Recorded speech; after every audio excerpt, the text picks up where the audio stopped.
Teman-teman yang dirahmati Allah, insya Allah pada malam hari ini kita akan baca kisah salah seorang sahabat, kisah sahabat Nabi yang merupakan anaknya Fir'aunnya umat ini. Siapa yang tahu? Ya, saya belum bilang dapat ini, belum bilang ya. Enggak jadi kali gitu. Yaitu anaknya Abu Jahal. Karena Fir'aunnya umat ini adalah Abu Jahal, maka anaknya Fir'aun dari kalangan umat ini ternyata sahabat Nabi. Namanya Ikrimah atau Akrimah. Ada di halaman 190 berapa? 109, maaf.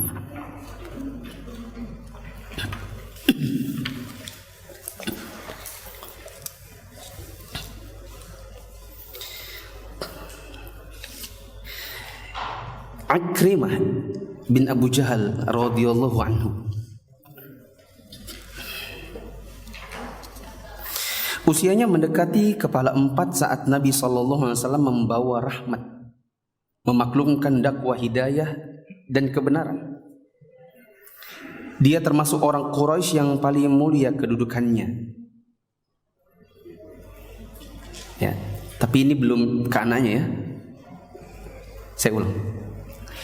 Ada seseorang mendekati kepala 4 saat Nabi membawa rahmat, memaklumkan dakwah hidayah dan kebenaran. Termasuk orang Quraisy yang paling mulia kedudukannya, paling banyak hartanya dan paling mulia nasabnya. Kalau di sini disebutkan usianya kepala 4, dalam riwayat yang paling banyak dikenal oleh kita rata-rata adalah bahwa Nabi SAW itu jadi nabi di usia 40. Berarti orang ini yang nanti akan disebutkan namanya berarti seusianya Nabi. Dan memang demikian. Sebenarnya dia adalah teman kecilnya Nabi. Bahkan ketika dia mati, Nabi sempat, ya, ada riwayat yang menyebutkan Nabi bilang gini, kalau kamu ingin tahu yang mana dia, bisa lihat di bagian kakinya ada luka waktu kami kecil. Itu ada kaki, ada luka tanda di kakinya. Nah, kita teruskan dulu. Semestinya dia sudah masuk Islam manakala orang-orang sepertinya sudah masuk Islam, seperti Sa'ad bin Abi Waqqas, Mus'ab bin Umair dan lain-lainnya dari kalangan anak-anak yang berasal dari rumah-rumah terhormat di Makkah. Namun bapaknya menjadi penghalang baginya. Siapa gerangan bapak laki-laki ini? Dia adalah orang paling sombong di Makkah, pemuka kesyirikan pertama, dan orang yang banyak menimpakan siksaan yang dengannya Allah menguji iman orang-orang yang mukmin sehingga mereka pun teguh. Dengan tindakan makarnya Allah menguji kebenaran orang-orang yang yakin, maka mereka pun tetap yakin. Ya. Salah satu yang pernah menjadi korbannya adalah yang kita baca kisahnya 2 minggu lalu. Siapa? Siapa minggu lalu? Abu Darda. 2 minggu lalu? Lupa? Abdullah bin Mas'ud. Masih ingat? Abdullah bin Mas'ud itu orang pertama setelah Nabi yang apa? Membacakan Quran dengan suara keras untuk diperdengarkan kepada orang-orang kafir. Yang dengannya Ibnu Mas'ud itu kemudian dipukuli. Nah, siapa algojo-algojinya ketika itu? Salah satunya laki-laki ini. Siapa dia? Yang paling sombong ini. Dia adalah Abu Jahal. Nama aslinya nggak ada di situ. Nama aslinya adalah Amr bin Hisham. Kayaknya nggak ada namanya di situ. Nama aslinya Abu Jahal ini adalah Amr bin Hisham Al-Makhzumi. Kalau kita mengenal dia dengan nama Abu Jahal, bapak kedunguan. Kenapa dia dinamakan demikian? Bahkan dia dikatakan Fir'aunnya umat ini. Dikarenakan sebenarnya dia tahu bahwa Allah itu adalah ilah satu-satunya. Dia tahu tentang kebenaran Nabi Muhammad SAW, tapi dia memang sengaja mengingkari. Bukan dia tidak tahu. Ya. Kalau di kalangan kaum muslimin dikenal dengan nama Abu Jahal, adapun di kalangan kafir Quraisy orang justru mengenal dia dengan nama Abu Hakam atau Abul Hakam. Enggak ada di situ. Teman-teman bisa nulis nama aslinya Amr bin Hisham. Julukannya adalah Abul Hakam. Kalau di kita julukannya adalah Abu Jahal. Kenapa dia dinamakan Abul Hakam atau bapak kebijaksanaan? Kalau di kita malah kedunguan. Dia dinamakan bapak kebijaksanaan di kalangan kaum Quraisy karena memang orangnya cerdas.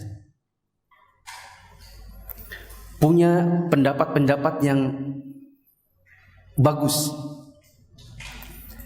Bahkan konon ya, disebutkan di sebagian riwayat bahwa ketika orang-orang kafir Quraisy sedang berencana untuk membunuh Nabi Muhammad SAW, ya,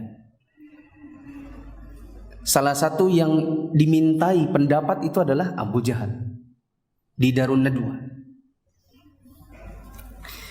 Maka dia dinamakan bapak kebijaksanaan kalau di kalangan orang Quraisy. Inilah bapaknya. Bapak dari sahabat yang kita mau baca kisahnya. Adapun dia sendiri, dia adalah Ikrimah. Pakai ain, Ikrimah bin Abu Jahal Al-Makhzumi. Salah satu dari pembesar Quraisy yang terpandang dan satu dari penunggang kuda yang handal. Ikrimah bin Abu Jahal melihat dirinya terbawa oleh kedudukan bapaknya untuk memusuhi Muhammad sallallahu alaihi wasallam. Kita ambil sedikit pelajaran tadi. Kenapa dia dinamakan Abul Hakam? Karena orangnya cerdas. Maka kita katakan cerdas belum tentu dapat hidayah. Ya. Banyak orang cerdas tapi sesat. Bukan Allah berikan hidayah dengan kepintarannya, malah kepintarannya membuat dia mengakal-akali agama ini untuk membuat dirinya dan orang-orang yang seperti dirinya malah semakin jauh dari Allah Ta'ala. Ya. Seperti ada orang mengatakan berjenggot itu goblok. Berarti dia apa? Cerdas. Begitu kan? Tapi kecerdasannya justru menjauhkan kaum muslimin dari jalan Allah. Semakin menjauhkan kaum muslimin dari hidayah sunnah. Karena sesungguhnya berjenggot itu adalah sunnah Nabi, bahkan sunnah seluruh Nabi. Nah, maka pelajaran pertama adalah hati-hati dengan kecerdasan sendiri. Karena banyak orang cerdas tapi sesat. Ya.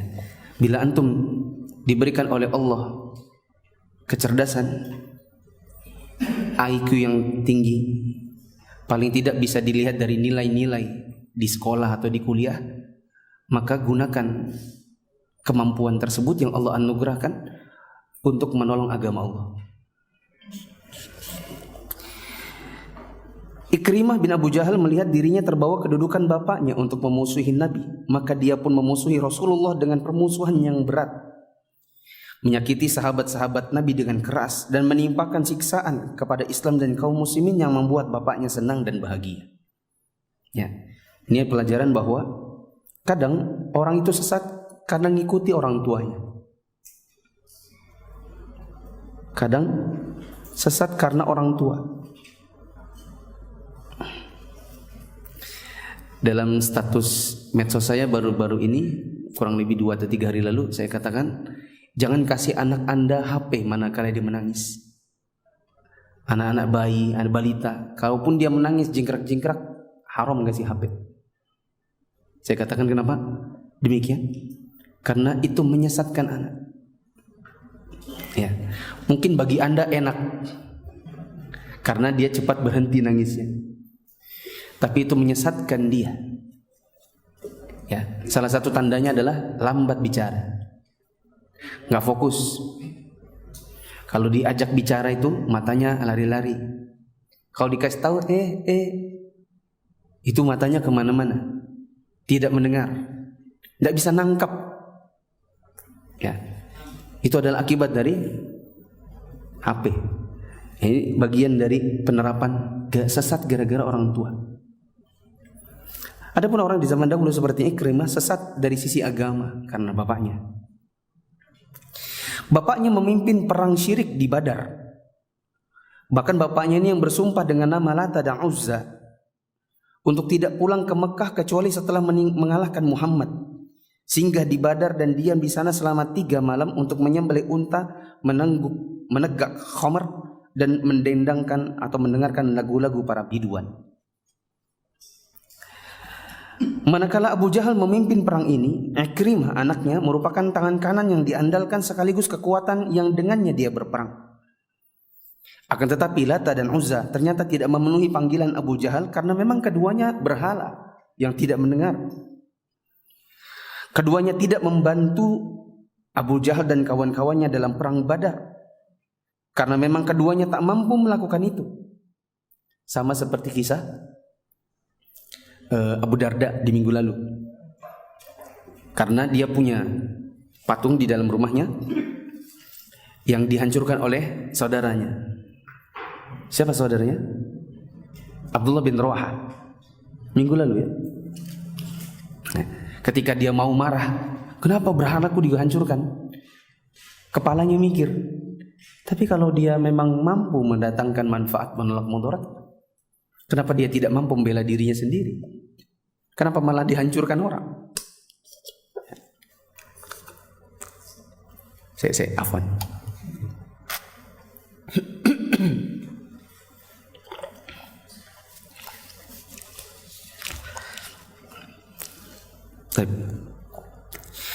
Akan tetapi Lata dan Uzza tidak memenuhi panggilan Abu Jahal karena keduanya tidak mendengar. Abu Jahal tersungkur tewas di medan perang, di medan Badar, dan anaknya Ikrimah menyaksikannya dengan mata kepalanya sendiri bagaimana tombak-tombak kaum muslimin menyiduk darahnya. Ikrimah mendengar dengan telinganya sendiri erangan bapaknya dari kedua bibirnya di tengah-tengah akhir kehidupannya. Kalau nanti waktunya cukup, saya akan ceritakan bagaimana Abu Jahal ini mati. Kalau waktunya cukup. Soalnya kisahnya cukup panjang. Nampaknya yang benar, dia mati bukan karena tombak, tapi karena sabetan pedang 2 anak-anak ada remaja. Nanti insya Allah kalau waktunya cukup saya ceritakan.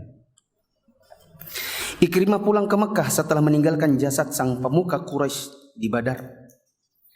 Kekalahan membuatnya tidak kuasa untuk mengambil jasad bapaknya dan untuk bisa dimakamkan di Mekah.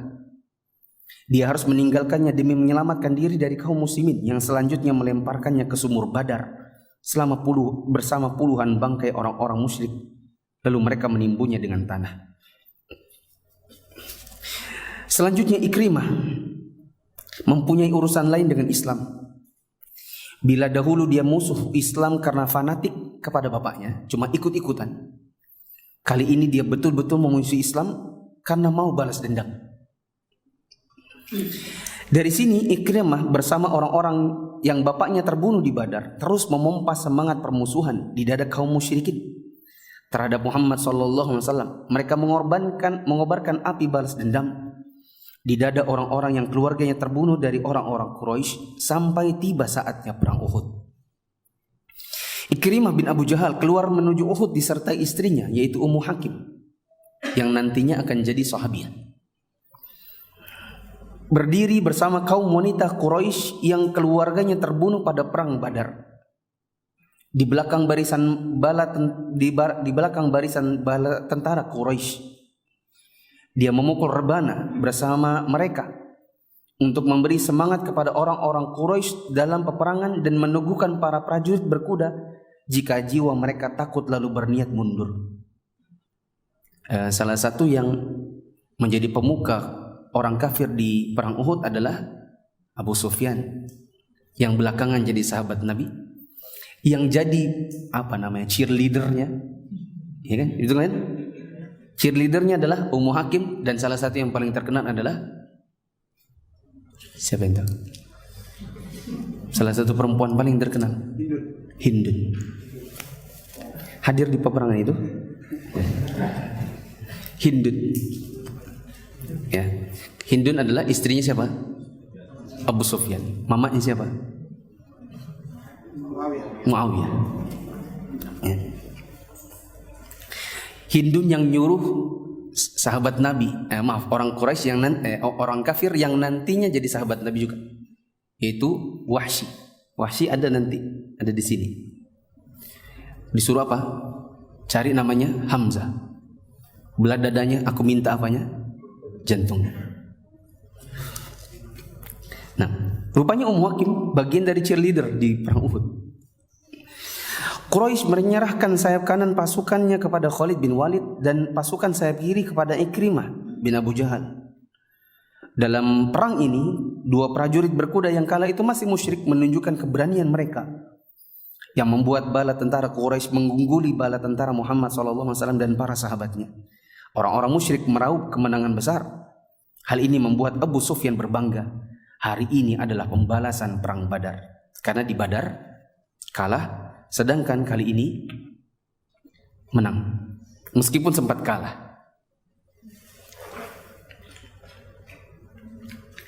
Afwan.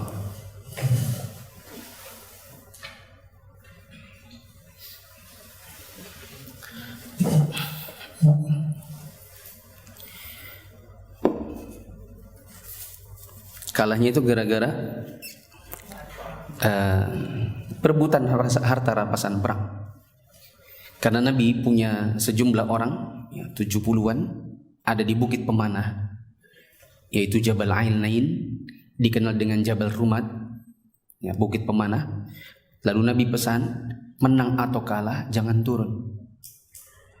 Ya, tapi gara-gara ada yang menghasut di bawah, ghanimah, harta rampasan perang, maka sebagian yang tergoda dengan dunia, mereka pun betul-betul turun. Padahal Nabi bilang apa? Menang kalah jangan turun. Ya, itu akhirnya menyebabkan kekalahan. Adapun di perang Khandaq, ya, orang-orang musyrik mengepung Madinah beberapa hari lamanya. Ini perang apa nih? Khandaq. Apa yang terkenal dari pertahanan kaum muslimin? Parit yang begitu besar. Dan sudah dikepung sekian lama, tapi bagaimana cara memasuki pertahanan kaum muslimin ini? Maka Ikrimah bin Abu Jahal kehilangan kesabaran. Dia tidak bisa menerima pengepungan yang terlalu lama. Ya, gak ada manfaatnya juga ngepung terlalu lama. Maka dia melihat sebuah celah sempit di parit. Dia paksa kudanya untuk menyeberanginya. Dia lewati parit diikuti oleh beberapa orang pasukan berkuda dalam sebuah peperangan kecil, tetapi menuntut nyali besar, yang akhirnya memakan korban, yaitu Amr bin Abdul Wud Al-Amiri. Ya, ada yang menyebutkan itu duel pakai ini pedang. Dan Amr ibnu Abdul Wud ini dibunuh oleh Ali bin Abi Thalib. Ya, ininya putus lehernya. Adapun Ikrimah ternyata dia selamat dan dia pun melarikan diri. Di Fatu Mekah, ya, jadi Ikrimah ini nggak kapok-kapok rupanya. Sudah dari perang Badar, kemudian di Uhud, lalu di Khandaq. Sampai di Fatu Mekah, orang-orang Quraisy melihat bahwa Muhammad SAW dan para sahabatnya tidak mungkin lagi dihadang. Maka mereka sepakat untuk memberikan jalan bagi mereka untuk masuk Mekah.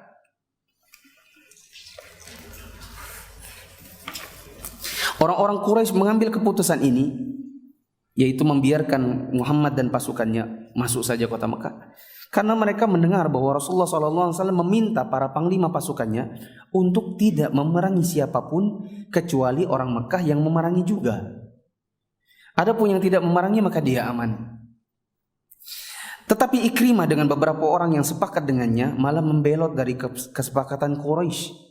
Mereka mencoba menghadang laju pasukan Madinah yang besar.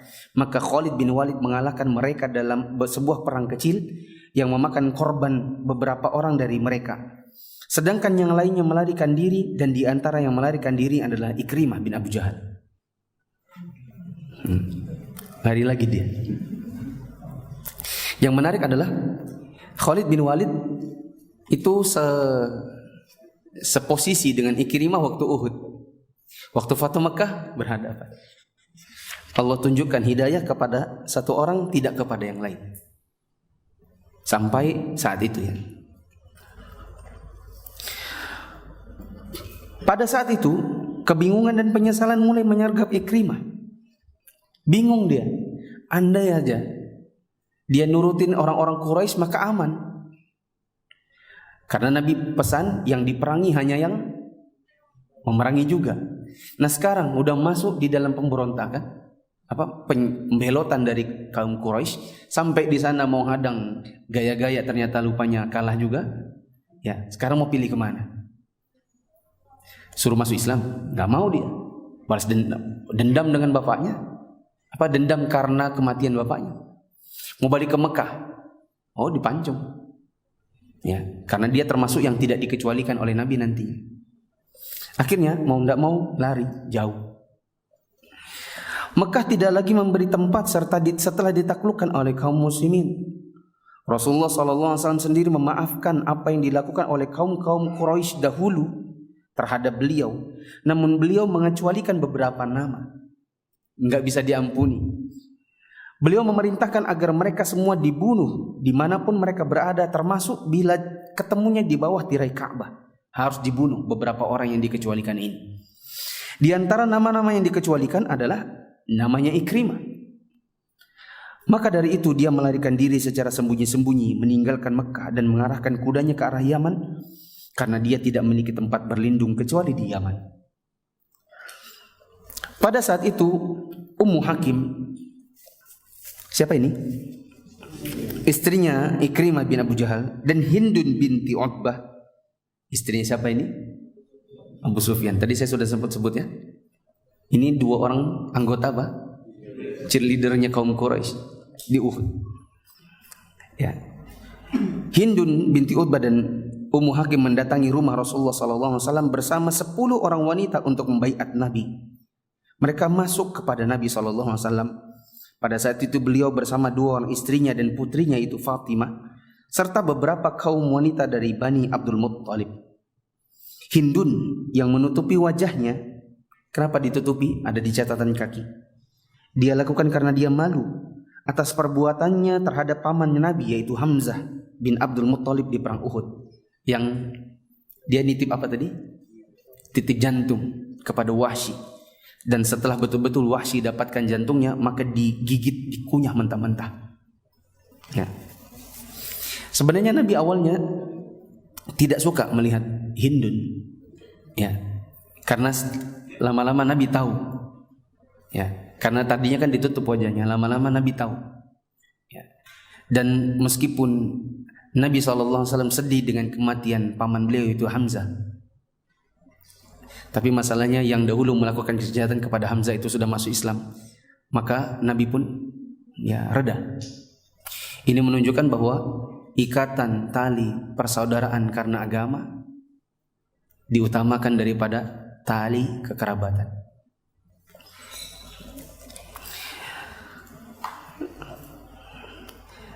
Hindun yang menutupi wajahnya berbicara kepada Nabi, "Wahai Rasulullah, segala puji bagi Allah yang telah memberikan kemenangan kepada agama yang telah Dia pilih untuk dirinya. Sesungguhnya aku memohon kepadamu supaya engkau berbuat baik kepadaku, karena di antara kita masih ada hubungan kekerabatan. Karena sekarang aku seorang wanita beriman dan membenarkan." Kemudian Hindun membuka wajahnya dan berkata, "Hindun binti Utbah, wahai Rasulullah." Rasulullah menjawab, "Selamat datang untukmu." Hindun berkata, "Wahai Rasulullah, demi Allah, di muka bumi ini tidak ada keluarga yang paling aku harapkan terhina daripada keluargamu. Namun itu dulu, karena sekarang keluargamu menjadi keluarga yang paling aku harapkan meraih kemuliaan di muka bumi." Maka Rasulullah bersabda, "Demikian juga dengan aku." Lalu istri Ikrimah, yaitu Ummu Hakim, bangkit dan menyatakan masuk Islam. "Wahai Rasulullah, Ikrimah kabur darimu Dia ke Yaman karena dia takut dibunuh. Tolong berilah dia jaminan keamanan. Semoga Allah memberimu keamanan. Maka Rasulullah bersabda, dia aman. Saat itu juga Ummu Hakim berangkat untuk menyusul suaminya bersama budaknya, seorang laki-laki Romawi. Ketika keduanya sudah berjalan jauh, mau nyusul siapa ini? Ikrimah. Maka pelayan Romawi ini berusaha merayu Ummu Hakim. Maka Ummu Hakim berpura-pura menerima rayuannya, namun dia mengulur-ulur rayuannya sampai dia tiba di sebuah kabilah dari kalangan orang Arab. Maka Ummu Hakim meminta bantuan mereka atas budak Romawi itu supaya dia diikat dan ditahan. Ummu Hakim melanjutkan langkahnya sampai dia menemukan suaminya Ikrimah di pesisir pantai di daerah Tihama, yaitu di dataran pesisir yang berhadapan dengan Laut Merah, antara Laut Merah dengan deretan gunung-gunung As-Saroh. Yang ketika itu dia sedang bernegosiasi dengan seorang pelaut muslim untuk memberangkatkannya. Pelaut itu berkata kepadanya, aku akan memberimu tumpangan kalau kamu ikhlas. Ikrimah berkata, bagaimana aku bisa ikhlas? Si pelaut mengatakan, kamu bersaksi bahwasanya tiada ilah yang berhak disembah kecuali Allah dan Muhammad Rasulullah. Nanti kasih garat gratis. Kata Ikrimah, aku ini kabur justru karena itu. Ketika Ikrimah sedang demikian, tiba-tiba Ummu Hakim datang dan berkata, wahai anak paman, aku datang kepadamu dari orang yang paling utama, paling baik dan paling mulia, yaitu Muhammad bin Abdullah.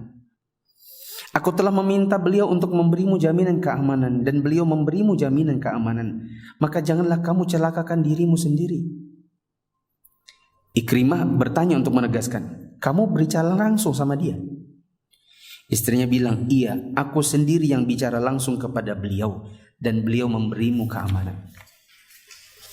Ummu Hakim terus meyakinkan suaminya dan menenangkan hatinya hingga Ikrimah berkenan untuk pulang bersamanya. Kemudian Ummu Hakim menceritakan rayuan budaknya yang laki-laki Romawi yang sudah diikat tadi. Maka Ikrimah menghampirinya dan membunuhnya sebelum dia masuk Islam.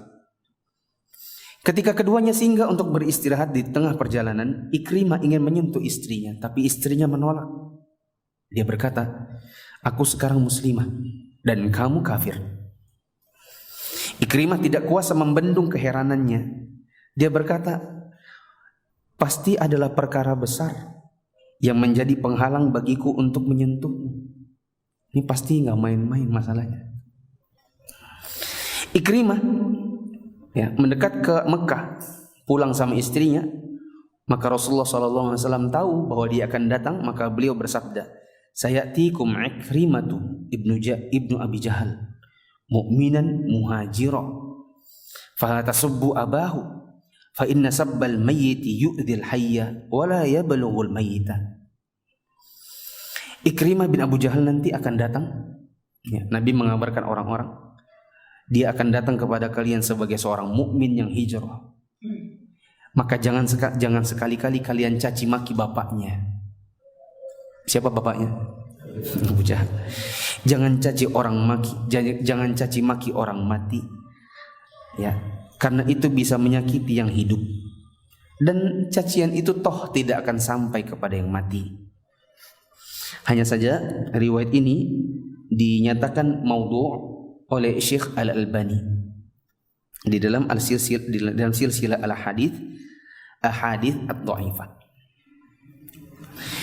Tidak lama berselang, Ikrimah dan istrinya tiba di tempat Rasul. Ketika Nabi melihatnya, beliau langsung menyambutnya. Padahal tadinya dia masuk dalam list wanted person gitu kan. Ini wajib mati. Nabi langsung menyambutnya, sekalipun beliau belum memakai baju luar. Saking beliau senang ketemu dengan Ikrimah. Saat Rasulullah SAW duduk, Ikrimah berdiri di depan beliau dan berkata, wahai Muhammad, Ummu Hakim menyatakan kepadaku bahwa engkau telah memberikan jaminan keamanan. Dia masih nyebut Muhammad karena belum masuk Islam. Nabi mengatakan, iya benar, kamu aman. Ikrimah bertanya, mengapa kamu mengajak saya? Nabi SAW menjawab, aku mengajakmu untuk bersaksi bahwa tiada ilah yang berhak disembah kecuali Allah, dan bahwasanya aku adalah hamba dan utusan Allah untuk kamu menegakkan salat, menunaikan zakat. Ikrimah berkata, demi Allah, engkau tidak mengajak kecuali kepada kebenaran, dan engkau tidak pernah memerintah kecuali kepada kebaikan. Maka Ikrimah menambahkan, demi Allah, engkau dulu hidup di antara kami sebelum engkau mengajak kepada apa yang engkau ajak sekarang ini. Saat itu engkau adalah orang yang paling jujur di antara kami dalam berbicara dan paling mulia hatinya. Maka Ikrimah memberikan tangannya dan berkata, kalau begitu, aku bersaksi bahwasanya tiada ilah yang berhak disembah kecuali Allah, dan bahwasanya engkau adalah hamba dan utusannya. Wahai Rasul, ajarkan kepadaku sesuatu yang terbaik yang aku ucapkan. Maka Ikrimah pun masuk Islam. Karena dia tahu memang sedari dulu Nabi SAW itu adalah siapa? Ya, orang yang dikenal di kalangan kaumnya sebagai orang yang jujur.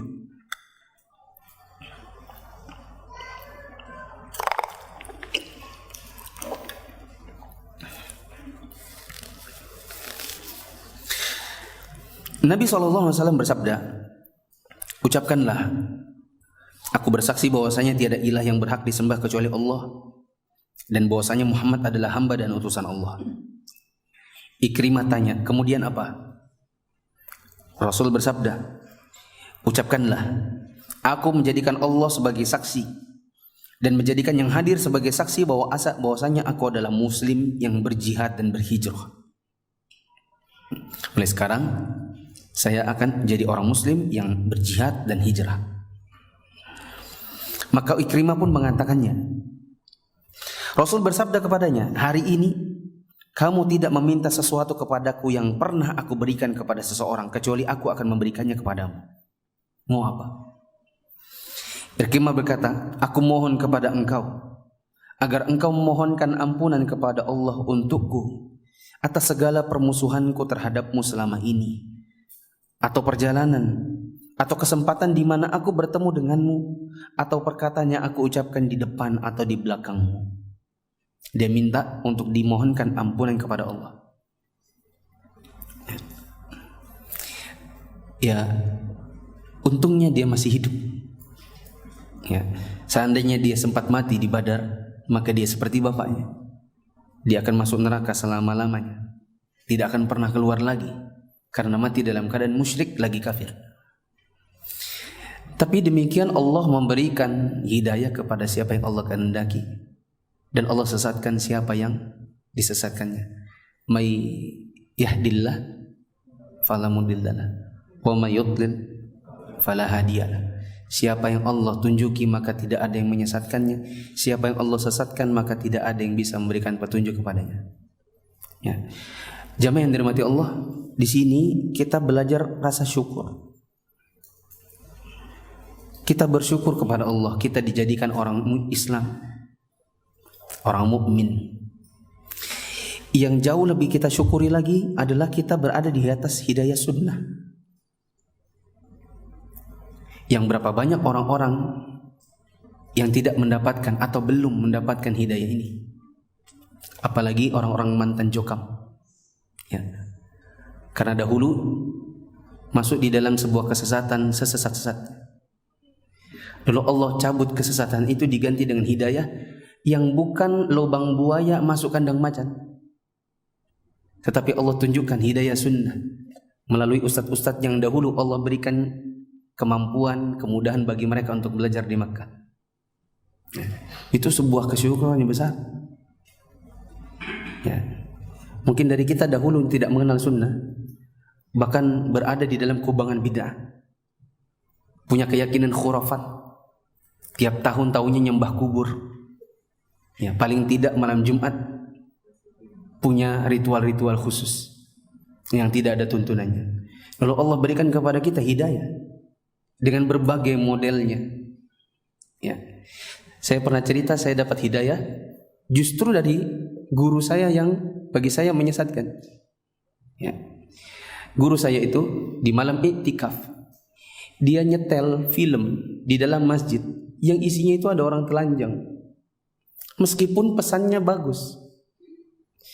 Video, ya saya ikut tonton, karena kan guru saya gitu. Ya. Dia bawa laptopnya, dia bawa LCD proyektornya, diputarkan video singkat. Ibu-ibu lagi merangkang, mau brojol, tiba-tiba bayinya brojol, terbang di udara. Dari bayi jadi anak-anak, habis jadi anak-anak jadi remaja, habis remaja jadi orang dewasa, habis orang dewasa jadi tua, langsung masuk kubur. Semua prosesnya tergambar dalam keadaan telanjang bulat. Masuk kubur, meskipun pesan akhirnya benar, life is short, hidup itu singkat. Tapi semuanya digambarkan dengan telanjang, aurat. Ketika guru saya itu berkata, saya putarkan kembali, maka para ummahat berkata, tidak. Teriakan ummahat itu tidak, karena mereka beramai-ramai jadi guru, membuat saya harus ke belakang cari tempat ruangan di belakang perimaman. Terus saya merenung, gak salah guru kah saya ini? Guru yang dikenal di Jogja sebagai salah satu guru yang apa-apa nangis, selalu membawa suasana jadi haru. Semua nangis, khutbah nangis.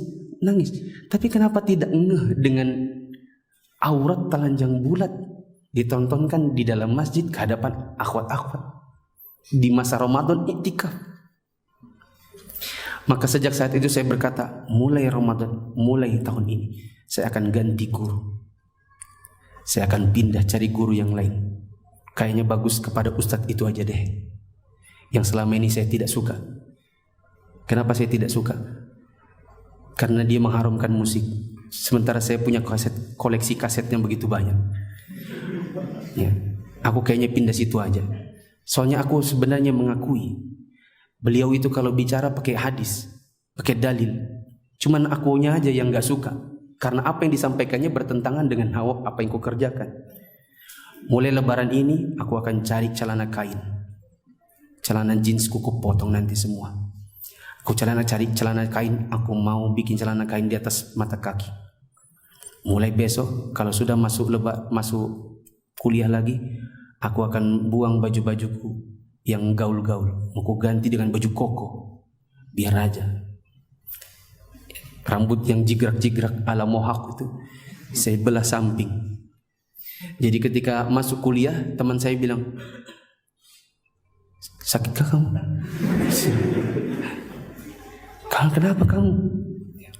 Saya bilang, mungkin hidayah Ramadan kali. Ya. Jadi saya dapat hidayah sunnah justru dari guru saya yang dulunya ngajarin saya aneh-aneh. Mungkin dari antum ada kisahnya macam-macam. Ada yang dari temannya, ada yang dari riba, ada salah satu teman itu dapat hidayah sunnahnya gara-gara kejebak parkir. Main di BDI, maksudnya itu mau makan di MT Haryono. Tapi kalau karena sudah dekat maghrib, maka dia pun cari-cari masjid. Masuklah dia ke BDI hari Ahad. Teman-teman yang dulu suka ngikuti hari Ahad malam di BDI, antum bisa lihat parkirannya kan. Dia datang 5:30. Belum ada orang parkir di situ, maka masuklah dia. Habis sholat maghrib, dia mau keluar, nggak bisa keluar karena mobil bertumpuk. Dia tanya satpamnya, bagaimana saya keluar? Oh, nggak ada ceritanya pak. Kalau sudah depan sini nggak bisa dikeluarin. Nggak bisa. Bapak harus tunggu. Tapi saya mau keluar, saya mau makan. Masalahnya nggak bisa. Bapak lihat aja tuh mobil selapangan itu, bagaimana cara mengeluarkannya? Nggak ada pak, duduk aja terpaksa. Terpaksalah dia duduk bersama istrinya. Setelah itu dia dengarkan ceramah saya. Dia bilang, ih ngerinya Ustadz ini. Menolak hatinya menolak. Ngerinya, ini salah, itu salah. Kayak apa? Itu hari Ahad kan? Hari Seninnya saya ngisi di bandara. Kebetulan dia orang bandara. Maka setelah sholat zuhur dia lihat saya lagi. Ini Ustadz lagi yang tadi malam. Maka dia bilang, saya duduk lagi. Ini yang tadi malam yang ngeri itu, mau ku dengerin lagi. Tapi kengerian itu tidak bisa saya tolak karena semuanya pakai dalil. Saya mau bilang apa?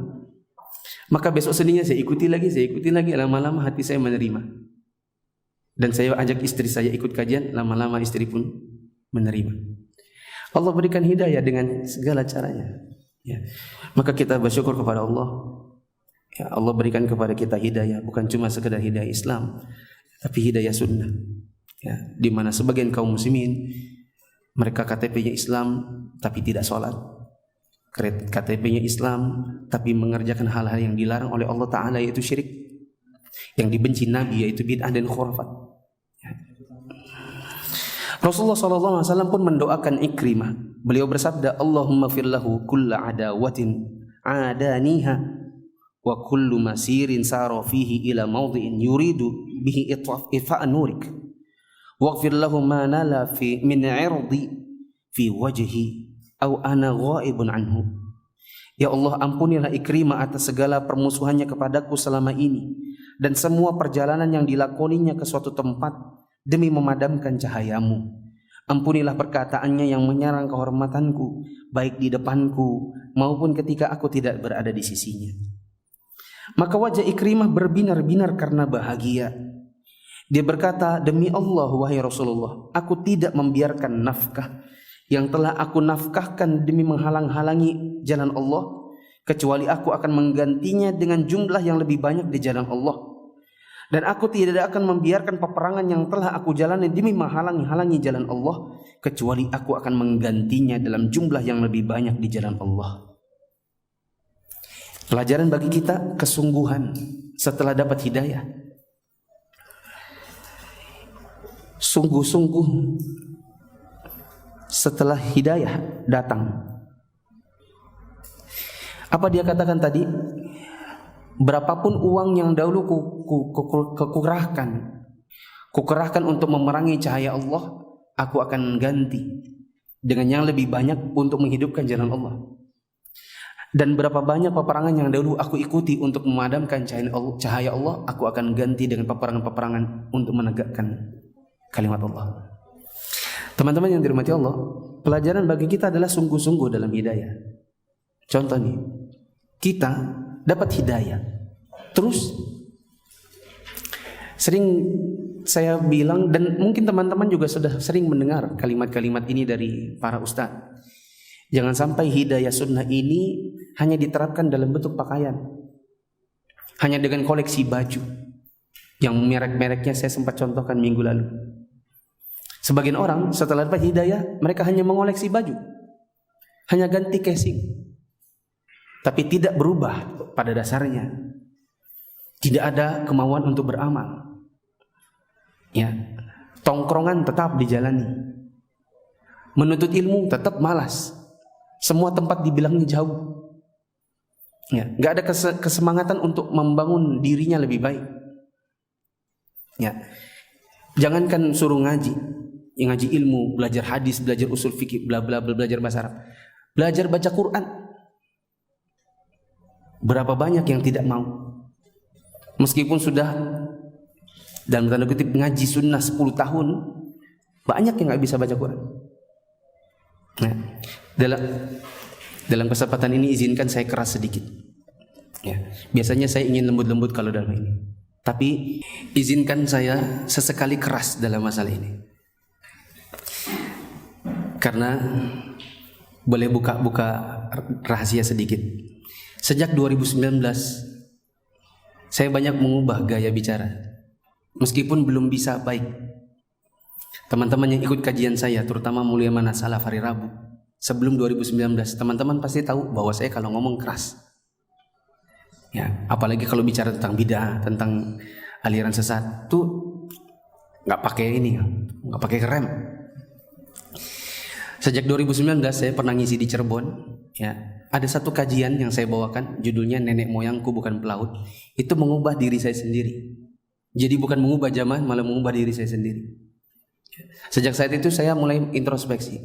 Mungkin saya kalau bicara terlalu keras, mungkin saya kalau memberi penekanan sebuah masalah mungkin terlalu keras, sehingga sebagian teman-teman itu lari, terutama yang tua-tua. Yang masih mau dikerasi cuma yang muda-muda. Adapun yang tua-tua lari. Mungkin dianggap, oh ini kalau Ustadz Mufli kajiannya anak muda. Dan saya pernah dengar langsung itu. Itu cukup yang anak-anak muda aja. Adapun yang tua-tua kayak kita ini nggak usah. Kenapa? Soalnya dia itu ya gitulah. Ya. Saya mencoba untuk mengubah cara mungkin lebih baik. sehingga saya mulai melembutkan. Ya, sejak 2019. Tapi izinkanlah saya sekali-kali menjadi saya yang dulu. Ya, karena saya tahu bahwa yang salah itu mungkin hanya sekedar intonasi. Tapi secara substansi saya yakin tidak salah. Seperti apa yang mau saya katakan ini. Berapa banyak orang yang di zaman dahulu, Ustadz Abdurrahman rahimahullah sudah memulai dakwahnya di awal tahun 2000. Sekarang 2021 baca Qur'annya belum becus. Kenapa? Karena malu belajar, malu tahsin, atau kalaupun tahsinnya pilih-pilih, suka membelah-belah. Ini guru anu, ini guru anu. Saya sukanya anu, saya nggak suka yang ini. Tidak mau bersabar dengan kekurangan guru. Termasuk cara mengajarnya yang mungkin keras. Ya, Ustadz tahukah? Tahu. Tahu dari mana? Teman-teman sadarkah? Ya. Terutama yang merasa, kalau kita lagi mau nunggu taraweh, mulai dari jam 7.10 sebelum Isya, teman-teman baca Quran di dekat saya, itu saya mendengar bagaimana panjang pendek antum luar biasa, sebagiannya dari antum tuh berantakan. Kalau saya misalnya, saya tahu ini baru ngaji setahun, saya masih maklumi. Tapi yang ngaji 10 tahun, bagaimana saya bisa memaklumi? 10 tahun. Kemana aja antum? Masih belajar bacanya Alif Lam Ra tilka ayatul. Kalau ngajinya baru nggak apa-apa. Atau mungkin sudah berusaha, tapi mungkin karena dapat hidayah sunnahnya itu sudah usia sekian, jadi kalau belajar itu banyak lupa. Ya, masih maklum. Tapi banyak yang justru menghina, berjenggot nih, menghina orang-orang yang ikut kelas tahsin. Yang dia kalau membaca Al-Quran mungkin cari pojok di belakang supaya nggak kedengaran. Tapi orang tahsin dihina.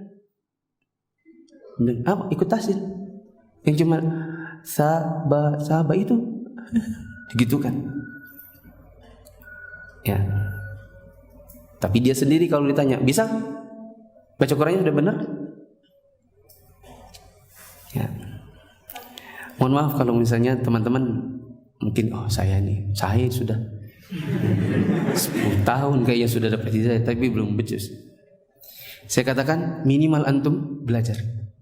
Minimal cari guru.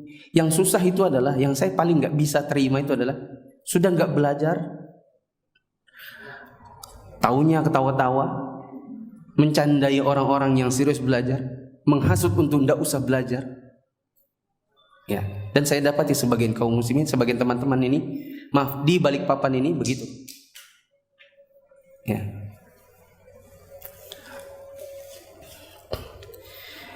Bagaimana hidayah ini, sunnah ini betul-betul diterapkan dalam diri kita? Ya. Mau menuntut ilmu, mau belajar, memperbaiki bacaan Quran, minimal itu teman-teman. Ya. Mulai memperbaiki pertemanan. Maaf, mulai mengisi setiap halaqah antum dengan pembicaraan yang bermanfaat. Karena sebagian teman-teman itu kalau ngumpul bicara yang enggak manfaat. Ya, bicara yang enggak manfaat. Ya, saya pernah didatangi seorang yang baru hijrah. Ya, bukan baru sih, 2 tahun, entah itu baru atau enggak ya. Dia datang, kemudian gini, saya tanya dari mana? Dari situ. Oh, ada apa? Enggak tahu, tadi ngobrol-ngobrol aja. Sama siapa? Si anu. Apa yang diobroli? Ketawa dia. Kenapa? Bingung saya. Ini yang ngaji-ngaji lama tuh bicaranya itu tidak jelas. Macam-macam. Yang tidak ada bau ilmunya. Kalau bicara tentang akidah, fikih, apa hukum anu.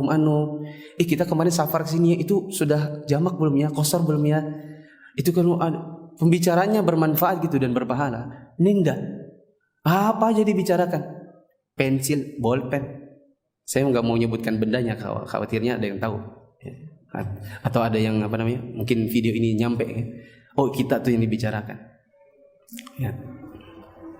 Yang dibicarakan baju, kancing, merek. Ya. Ini bentuk topinya warnanya. Sesuatu yang orang yang baru hijrah 2 tahun saja bilang gini, saya pusing soalnya ngikut di situ, bingung saya mau mendengarnya itu kayak, ya makanya saya pergi aja tadi, ya karena nggak mengandung ilmu. Ya. Teman-teman yang dirahmati Allah, kalau antum sudah dapat hidayah sunnah, maka sungguh-sungguh. Dan saya mengajak antum nih, siapapun dari antum punya kemampuan, punya waktu untuk membantu dakwah ini, lakukan.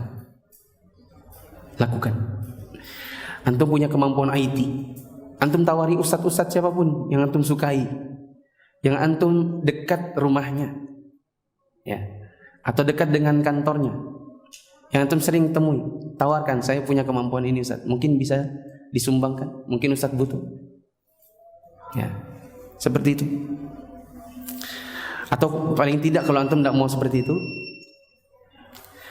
paling tidak teman-teman bisa misalnya aktif di media sosial, punya Instagram, punya Facebook, ya kan? Daripada nge-share yang nggak jelas, cuman nge-share haus, panas, foto makanan, foto meja, foto isinya cuma seperti itu, ya mungkin bagi antum penting, oke lah, campur dengan share yang bermanfaat, ya, share dengan yang bermanfaat.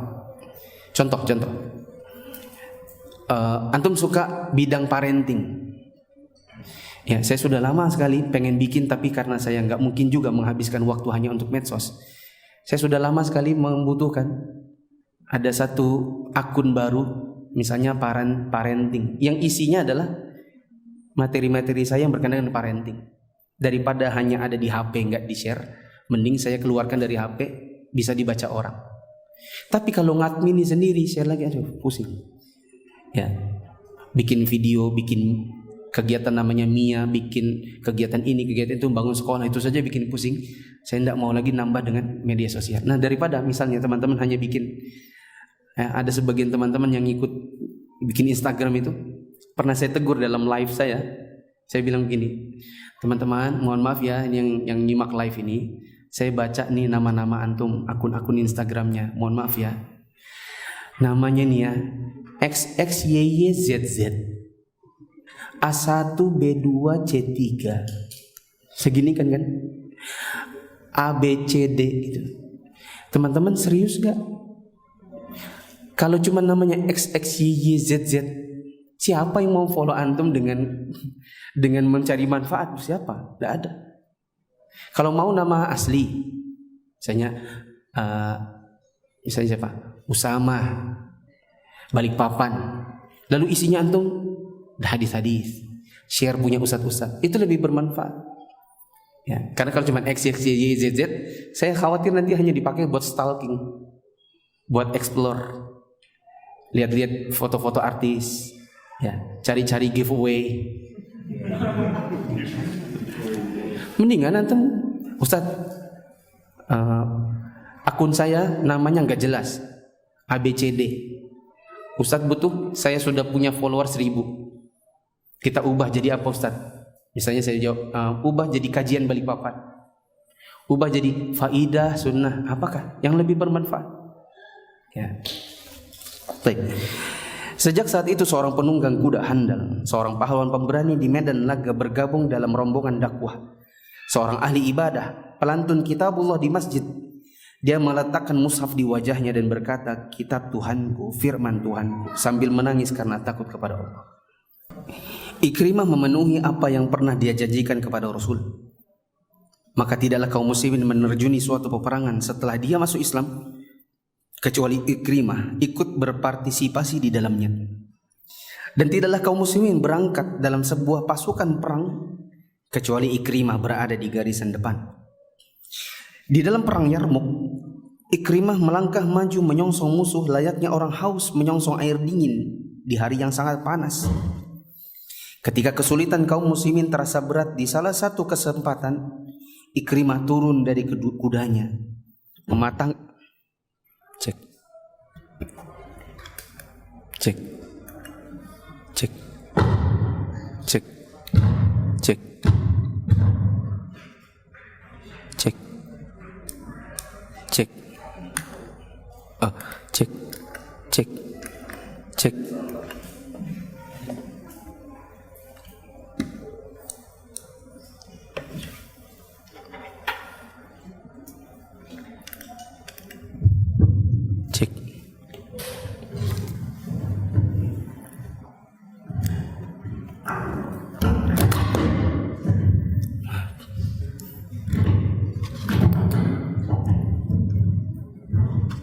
Cek. Kedengaran? Gini. Cek.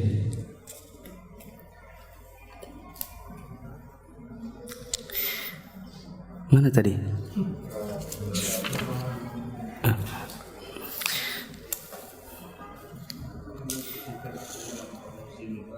Mana? Ketika kesulitan kaum muslimin terasa berat di salah satu kesempatan. Ketika kaum muslimin terasa berat di salah satu kesempatan, Ikrimah turun dari kudanya, mematahkan sarung pedangnya, dan dia menerobos barisan pasukan Romawi, dan Khalid bin Walid mencegahnya.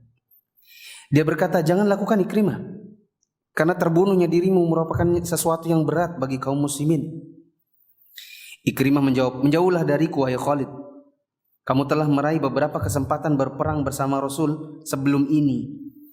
Lain halnya dengan diriku dan bapakku. Dulu kami termasuk orang yang paling keras memusuhi Nabi. Karena itu biarkan aku menebus apa yang aku lakukan di masa dahulu."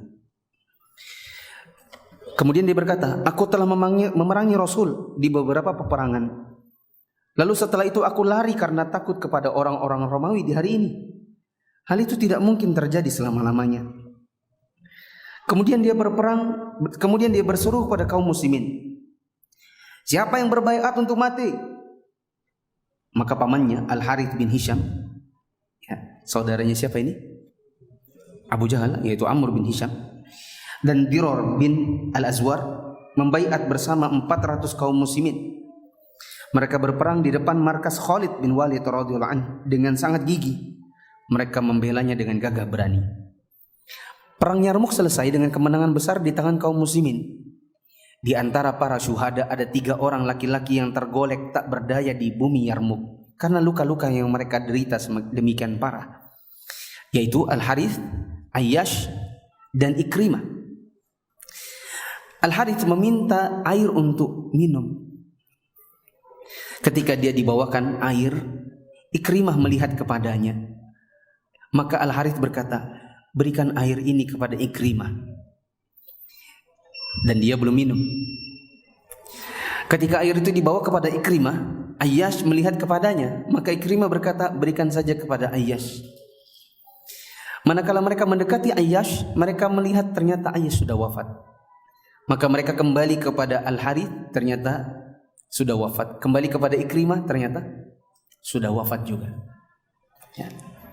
Ini adalah sebuah pelajaran yang mungkin akan sangat sulit diterapkan, yaitu mendahulukan teman. Mendahulukan teman yang lebih butuh.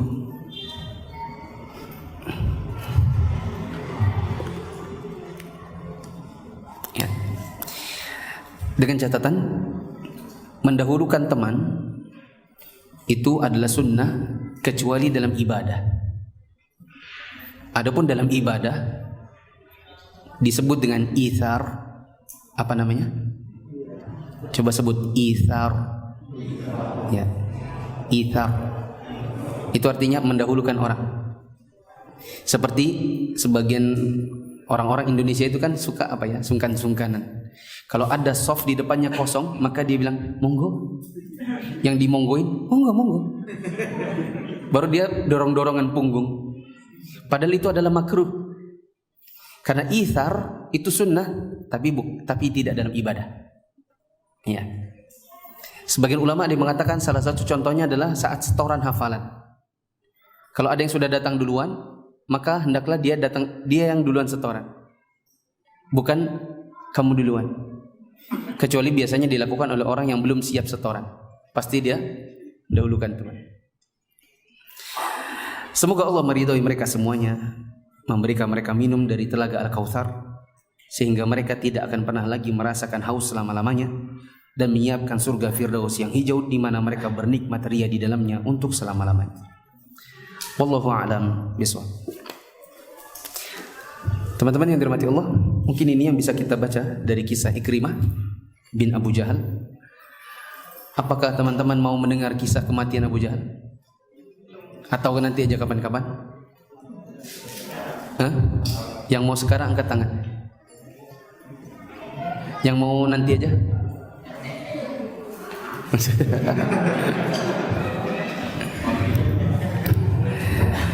Antum kan maunya nanti aja. Ana serahkan kepada antum. Antum ternyata sendiri. Kalau guru saya, Syekh Sa'ad Asy-Syadzili, beliau suka begini. Coba angkat tangan yang mau ini. Coba yang mau satu lawannya. Maka beliau pilih yang sedikit. Syekh Syadzili. Adapun saya berikan kepada yang sedikit. Antum maunya sekarang atau nanti?